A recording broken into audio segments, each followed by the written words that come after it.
অনেক দিন পর ঘুরতে যাচ্ছি একটু। নকিব ভাই আমাকে নিমন্ত্রণ দিছিল যে দাদা আইসেন বাসায়, সবাই আসবো।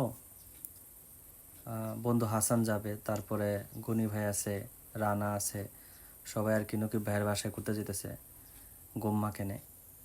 তো অনেকটা মানে আমি ভাবি নাই এত সুন্দর মানে পরিবেশ দেখতে পাবো।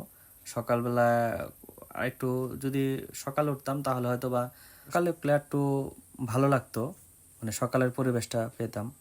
তারপরও ট্রেনে বসে দেখি দুই পাশে এত সুন্দর, মানে এক পাশে পাহাড়, এক পাশে জমি, মানে ধান ক্ষেত, আর মানে মেঘগুলো মনে হয় পাহাড় ছুঁয়ে যাচ্ছে। মানে এত ভাল লাগছে পরিবেশটা। আহ, মানে মনে হয় যেন সুইজারল্যান্ডের একটা জায়গা, মানে এত সুন্দর। এইসব জায়গাগুলো কি আসলে গাড়ি দিয়ে গেলে আরো আরো সুন্দর লাগে, ট্রেনের রাস্তা দিয়ে যতটুকু দেখা যায় ততটুকুই। অবশেষে চলে আসলাম স্টেশনে। নকিব ভাই যেই স্টেশন, মানে যেই জায়গাটাতে থাকে সেই জায়গায় চলে আসছি। আহ, তো এই এই জায়গা যা নামার পরে তো আমার এত ভাল লাগতেছিল যে মনে হয় যেন দাঁড়ায় কতক্ষণ দেখি পরিবেশটা। এত সুন্দর, মানে পাহাড়টা, পাহাড়গুলাকে দেখে মনে হয় যেন মেঘগুলা পাহাড়ের দিকে গায়ে লেগে আছে। তো নকিব ভাইয়ের আসতে একটু দেরি হচ্ছিল, ওইখানে একটা বড় বিল্ডিং ছিল, তো সেখানে দাঁড়িয়ে, বিল্ডিং না ঠিক একটা মিনারের মতো, সেখানে উঠলাম লিফট দিয়ে। তো উপর থেকে চারপাশটা অনেক সুন্দর লাগতেছিল, অনেক, মানে সম্পূর্ণটাই পাহাড়ি এলাকা। তো অবশেষে দেখি ভাইয়ের গাড়ি চলে আসছে। আমাকে, ভাইকে ফোন করছিলাম, ভাই বলে একটু দাঁড়ান তাহলে আমি গাড়ি নিয়ে আসতেছি। তো নকিব ভাই যথারীতি অপেক্ষা করতে করতে আমার দেখি চলে আসছে। ভাইয়ের গাড়িটা অনেক সুন্দর। তো চিন্তা ভাবনা আছে ভবিষ্যতে ড্রাইভিং শিখে একটা গাড়ি নিব হয়তো বা। তো ভাইকে নিয়ে, ভাই আমাকে বাসায় নিয়ে গেল, বাসার ভিডিওটা করা হয় নাই। তো আমরা ক্রিকেট খেলতে চলে আসছি। বাঙালি মানুষ যেখানে যায়, লুডো নিয়ে আসছে। আমি লুডোটা দেখে খুব অবাক লাগছে, লুডো খেলতেছিল আমাদের দেরি হওয়াতে। যথারীতি টস করে আমরা খেলা শুরু করে দিছে। নকিব ভাই কে কোন টিমে আছে সবাইকে ভাগ করে দিচ্ছিল।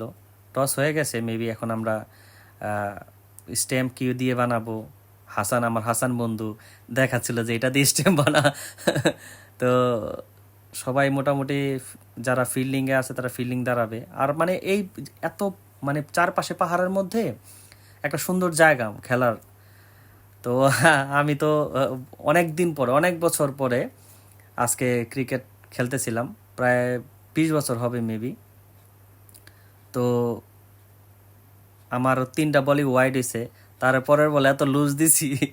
এত লুজ দেওয়া বল আমার নকিব ভাই সেই আমার, মানে এই লুজ বলে 6 মাইরা দিছে।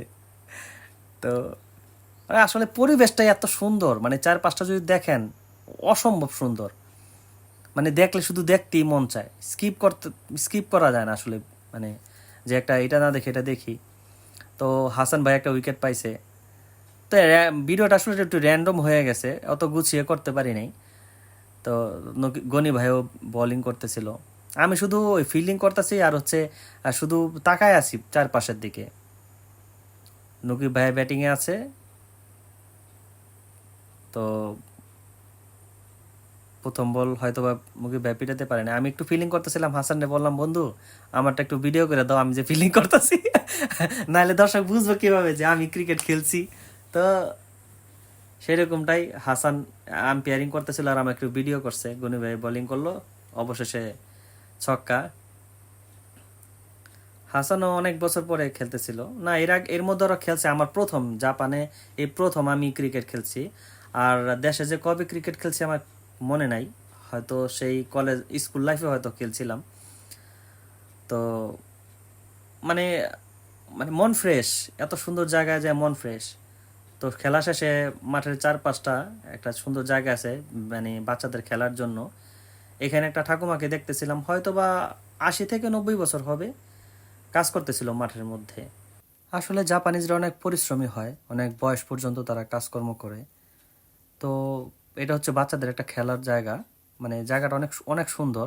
তো খেলা শেষ করে আমরা ভাইয়ের বাসায় গেছি। বাসায় যাওয়ার পর খাওয়া দাওয়া শেষ করে সবাই মিলে একটা গ্রুপ ছবি তুললাম। তারপর আমাদের রওনা দেওয়ার পালা। যেহেতু আমি ট্রেনে আসছিলাম, পরে হাসান বলল চলো আমাদের সাথে চলো। হাসান একটু রেস্ট নিতেছিল, একটু পরেই বন্ধু হাসান ড্রাইভিং করবে তো তাই একটু রেস্ট নিতেছিল। রানা বলল ঠিক আছে দাদা, একটু রেস্ট নে। তারপরে আমাদের মোটামুটি যাওয়ার পথে একটা সুন্দর জায়গা দেখলাম। ধন্যবাদ সবাইকে আমার ভিডিওটা দেখার জন্য।